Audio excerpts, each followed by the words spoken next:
Well, it's Saturday, so you know what that means. Another edition of the Black and Gold Report coming your way here on the UNCP Sports Network. Glad you could take time out of your morning to catch up on Braves athletics. Matt Sabatis here with you from our English E. Jones Center studios, and we've got a lot to get to here in this edition of the show. We'll catch up with softball and baseball. Both of the head coaches, Brittany Bennett, Paul O'Neill, will be joining us here in studio to catch us up on how the first half of their season has gone. But first things first, we've got to recap the week that was in Braves athletics. Let's go ahead and start with the track and field squad. Braves putting on a fantastic event at the Dick and Lenore Taylor track this past weekend. The Braves Classic, both the men and the women combining to win 20 individual events, 15 separate Braves finishing in top 3 spots. Gina Cubay leading the way for UNC Pembroke, 3 titles in the high jump, the javelin, and the 100-meter hurdles. J.C. Smith doing so as well on the men's side with top finishes in the 100-meter, 200-meter, and the long jump. LaShonda Tate, 2 victories in the long jump. In triple jump on the women's side, Kaylin Francis outdid the field in the 100-meter and 200-meter dashes. The men's squad finishing tops among the 10 teams competing at the event, racking up 232 points to overcome Mount Olive by 44 total points. On the women's side of things, the Black and Gold put together 210 points, also topping Mount Olive by a slimmer margin, but still enough to walk away victorious with the 7.5-point victory. Second time in 3 weeks that the Braves have topped Mount Olive in Pembroke. At the end of the day, a total of 36 personal bests registered by both the men's and the women's in a fantastic finish for another great Braves Classic. Bit of an extended break for the Braves after that victory at Dick and Lenore Taylor track, but they will play host to the Peach Belt Conference Championship Tournament in a little less than a month's time. Keep an ear out once mid-April comes around to see how the Braves will fare. Turning our attention now, though, to Braves baseball. UNC Pembroke continuing the non-conference stretch of the regular season against Winston-Salem State University after sweeping the doubleheader up in Winston-Salem. 1 game in Pembroke, North Carolina. Kevon Perkins blowing open the scoring for UNC Pembroke. A bases-clearing double there to drive in a trio of runs. The Braves tallying some key base hits, one from Roberto Rivera there as well to knock off Winston-Salem State and the Rams before turning their attention to Barton. A dramatic 3-run walk-off home run from Luke Jackson to secure the non-conference victory over the Bulldogs for UNCP. Here's what head coach Paul O'Neill had to say after the week's victories. Oh, it was exciting for us. We didn't play particularly well early in the game, but we played well the last 3 innings, and it was enough for us. How about AJ's performance in the start, picking up a pretty big number of strikeouts early on? Yeah, he had a lot of strikeouts. AJ threw the ball well for us. I wasn't going to let him go. He could have went longer, but we'd kind of scripted the whole thing, and 4 is what we were going to stick with. How do you feel the non-conference little intermission for your team went, considering you went undefeated across the stretch before you re-enter Peach Belt play? Oh, I think it went great for us. I mean, we're very fortunate that we got a chance to play tonight. I mean, anybody knows they were calling for rain all day and this evening and thunderstorms, and we got a chance to get out there and play and try to keep our momentum going. That was huge. UNCP still undefeated in non-conference games this season after that phenomenal walk-off victory. 11-0 the Braves are when they're playing outside of the PBC. But they return to the PBC this weekend. 3 o'clock first pitch from Milledgeville, Georgia. The Braves and the Georgia College Bobcats. Head to uncpbraves.com to follow all the action live. Turning our attention once more, softball. Braves working a non-conference doubleheader against Emmanuel College and the Lions, starting out with some small ball after falling behind early. Braves getting ahead. Some great defensive showing at the corner there from Jamie Johnson. Emmanuel tying it back up before Johnson delivers at the plate a walk-off solo shot to dead center field in the 7th. Braves taking game 1 of the doubleheader. On to game 2 we go. Braves trailing early, but Jamie Johnson delivering at the plate once again. Second solo shot in as many games. Johnson puts the Braves on the board for the first time in that inning. On to the bottom of the 7th we go, though. Braves still trailing by 3, but some well-placed base hits pulled them back into the contest. And then some fantastic small ball, a great run out there from Tatum Brummett onto first base. Drives a run in to tie the game, a well-placed squeeze bunt to walk it off, and the Braves sweep the doubleheader against Emmanuel. Here's head coach Brittany Bennett following the victories. Well, I told you guys at the beginning of the year this team doesn't ever stop. We've played some really good games this year and still actually lost. So it's really hard when you have a really good team that still comes on the losing end of sometimes. And, we just came off Georgia College. We played great. We just lost both of those games. And, it's funny, the other coach for Emmanuel Coach Me came over and said, gosh, your team has a lot of fight. And I was like, you can't teach that. That has to come from your core group. And, for all the times we gripe at them for this or that, we want them to do this and we want them to do that, when they get to see this stuff, it really shows you what that hard work's all about. Obviously, one of your core, Jamie Johnson, she has the walk-off home run in Game 1.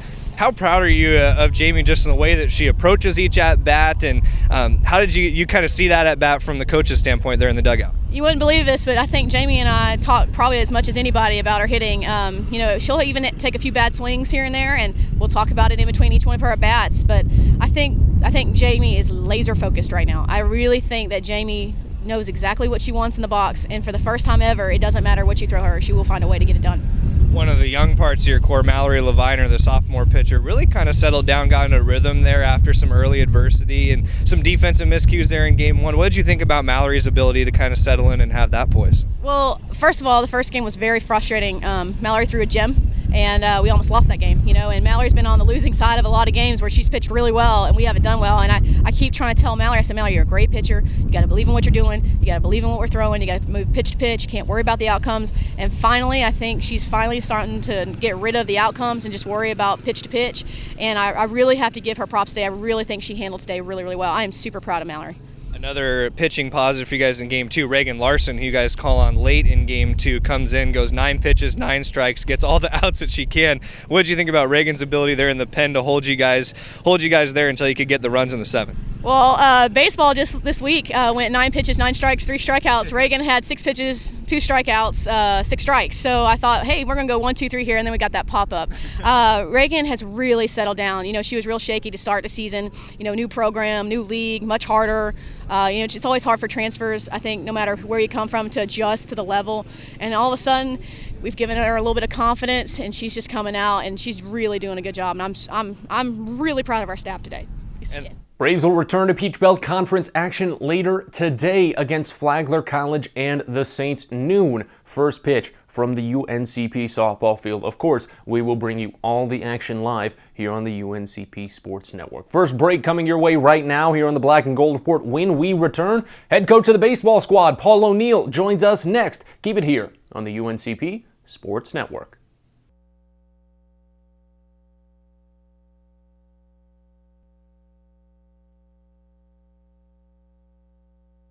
Back in on the Black and Gold Report for segment number 2. Matt Sabatis here with you from our studios in the English E. Jones Center. Thank you for joining us, and thank head coach Paul O'Neill for taking time out of his busy schedule to catch us up on the baseball season. Coach, coming up on the midway point, your team about to re-enter Peach Belt Conference play. I just want to hear your thoughts on how the season's been up to this point. I think we've had a lot of success to this point in the season. We've had our ups and our downs. We've had a few injuries throughout the way, but so has everybody else. But I feel like we're starting to hit our stride right now. Now, I want to talk about the pitching staff a lot as well, because the rotation in general is starting to hit their stride as we move through the midway point of the season. Want to key in on Anthony Burke. He had a fantastic outing against Winston-Salem State, a complete game, only 1 run allowed. What have you seen from the hurler? Well, he works very hard, okay? He was our number 1 last year. He's our number 1 this year. He's our Friday night guy. He's going to, continue to give us a chance every time he toes the rubber. And that's what we expect out of the guy who goes on Friday night. Now, how about the bullpen? Because they've started to fall a little bit more into mid-season form, but there were some struggles early on. So what have they improved on up to this point in the season? What's the next step for them? Well, I think what they've improved on is the ability to come in and probably attack the strike zone a little more effectively than they were early on in the season. For them to improve, they have to continue to do that throughout the remainder of the season. Who in the pitching staff do you think has made the most improvements out of your squad this year? Cole Lovin. I think, is the guy who's probably improved the most from last year to this year. He's got very good stuff. When he's had his opportunities to pitch, he's done very well for us, and obviously he's going to continue to get opportunities to pitch. Now, turning to the offense, of course, it's something that's been the shining star this season, considering even going this late into the season, it's still a more often than not situation where your team is going to put on double-digit runs. How well placed do you think the lineup is in general? The fact that you came into the season, already had the lineup set, and you haven't really had to change it. Well, we have changed it a little bit. It has floated a little bit up and down through the lineup, but it has been very successful. We're just kind of moving some guys around on who's hot and who's not. Exactly. We've had several games where we've had all 9 guys hot, and that's very nice. It's very easy to coach when that happens, but we know that's not going to always be the case for us, so we're just kind of moving guys around on, are we seeing a left-handed starter, or are we seeing a right-handed starter, so we're just kind of separating the left-handers in the lineup a little bit. It's the same guys. Yeah. We're just kind of juggling the pieces a little bit, as far as, like I said, who's really seeing the ball well that week, versus somebody else. Now, how about the fact that your team has done so phenomenal in non-conference play, undefeated in games outside of the Peach Belt? How much of a boost is that when you play in such a top-heavy conference that the Peach Belt is? Well, every game at our level is extremely important. It's you've got to come ready to play every single day. It doesn't matter whether you're playing, a league game or a non-league game. The people that we have on our schedule, I feel, all have the ability to beat us. Yeah. So we have to bring our best game to the ballpark for that individual contest. And if we don't, I feel like we're going to lose. And I feel like the guys have done a very good job of motivating themselves to be ready to play each and every day. Now, I just want to get your thoughts, considering your long tenure here with Pembroke. Where do you think this team would rank mid-season compared to some of the other teams? Top tier, of course, in some regards, but as a unit. As a unit, it's a quality club. Yeah. I'm not going to tell you it's not. We have a very good team. We got very good players. To rank them right now, if at the halfway point, so to speak, Yeah. I'd say it's a top 5, 6 type team we've had. We've got to. We got to keep improving. Exactly. We've got the meat of the schedule coming up. Exactly. The next 6, 7 weeks of the season. So there's a lot to be done, to get to the finish line. 3 games set at Georgia College down in Milledgeville for this weekend. What's your outlook for that one? Well, we had better play, up to our ability level if we want to win the series. Yeah. I feel like Georgia College and us are 2 equally matched type of clubs. I feel like they're playing very well, and if we want to beat those guys, then we're going to have to bring our A game for every single game. If not, we're not going to win. All right, Coach. Well, here's to the A game coming down in Milledgeville. Thank you so much for taking the time out of your day. Thanks for having me. One more break right now. When we return, head coach of the softball squad, Brittany Bennett, joins us in studio. Keep it here on the UNCP Sports Network.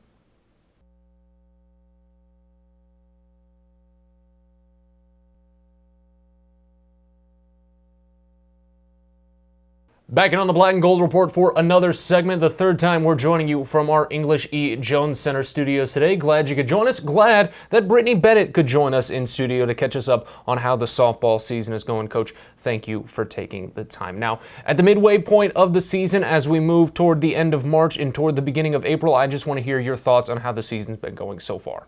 Well, we're young. We're young and old. So I think we're actually doing better than anticipated, especially since we had such a rough start to our conference, to the season at the tournament that we hosted. Yeah. We usually come out of that tournament, we only played 4 games, 3-1, and we were 2-2. So early on, a little worried just because we had a pretty big blowout win. And then the very next week had another blowout loss. So I see two up and downs there. So very early on, a little bit worried. But then, I remember the leadership that we had. We continued to work on the things that we weren't very good at. And the leadership has just kind of taken over with my upperclassmen and the kids that have a lot of experience. And the freshmen and the new kids are starting to settle in. And we're actually kind of rolling really well. We went on a little win streak there, and then we did have a ranked opponent in that streak.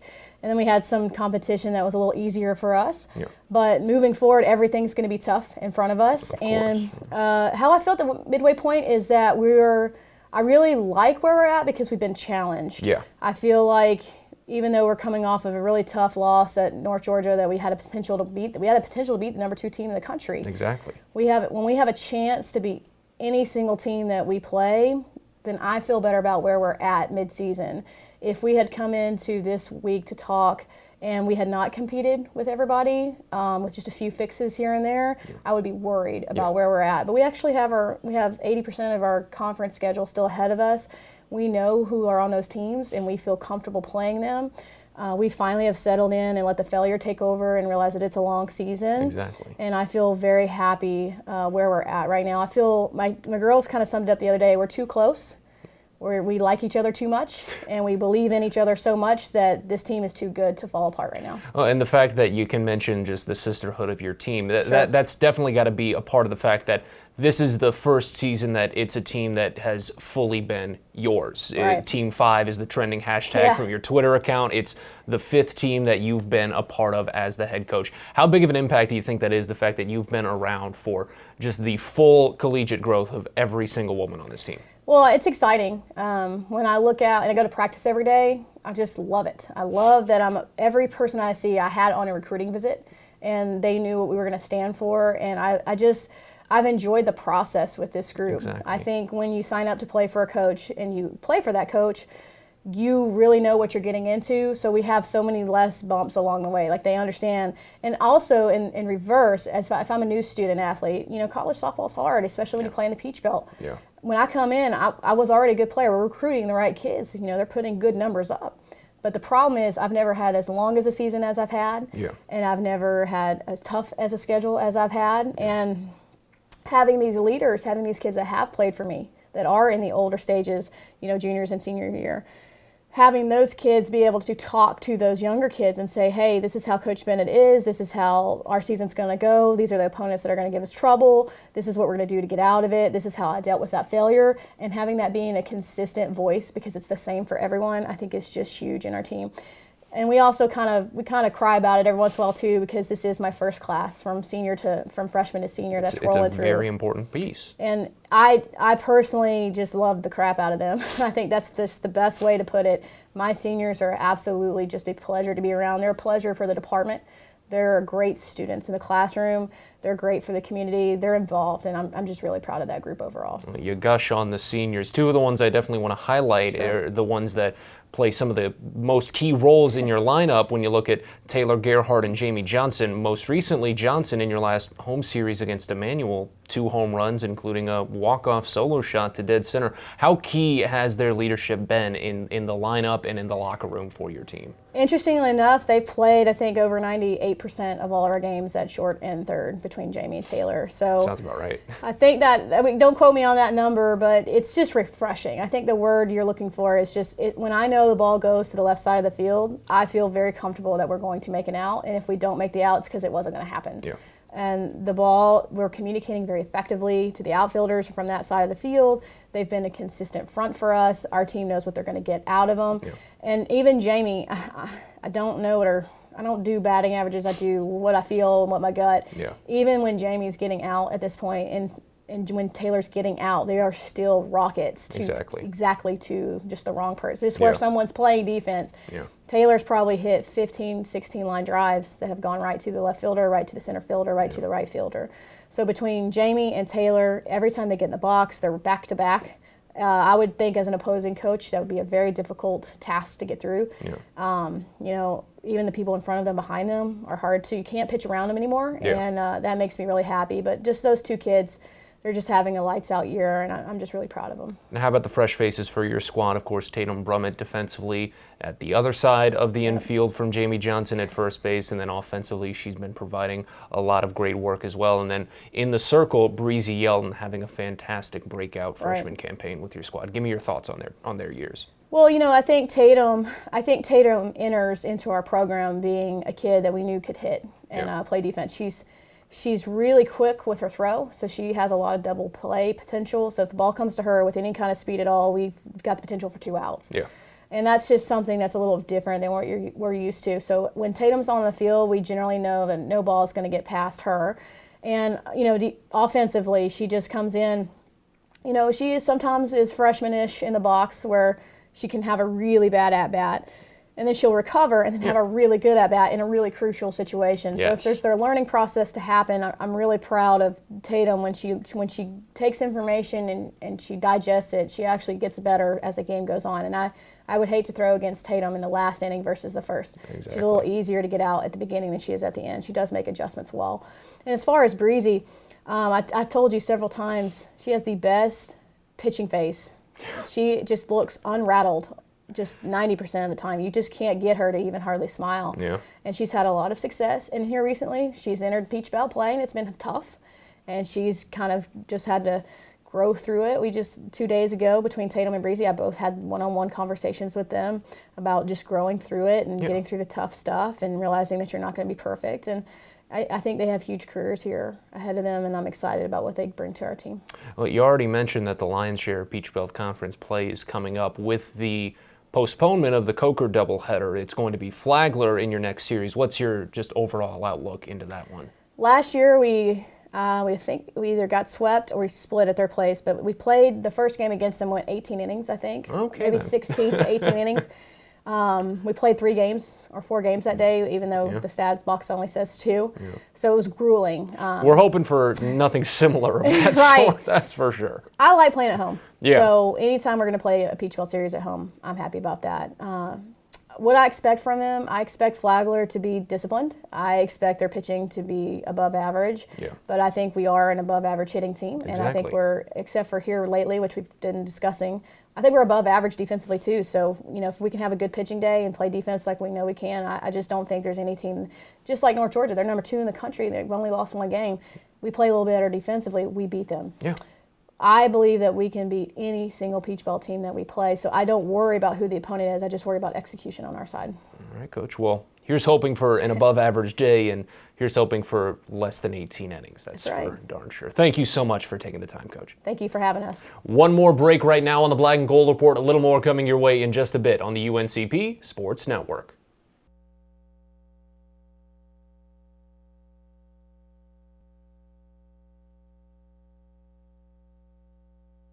Back in for one final segment here on the Black and Gold Report. Matt Zabata saying so long for today. We'd like to thank head coach Paul O'Neill and Brittany Bennett for taking the time out of their busy schedules to catch us up on baseball and softball. Thanks to all of our fine folks at the Old Main Studios and at WFXB, and of course you for taking the time out of your day to catch up on Braves athletics. This will be my last show here for the Black and Gold Report. I've had a fun time bringing you Braves athletics over the past few months. I hope you enjoyed every moment as much as I did. It'll be Trevor Williams the rest of the way. He'll be around next week to catch you up on more Braves athletics. But until then, we thank you for joining us. Have a great rest of your Saturday right here on the UNCP Sports Network.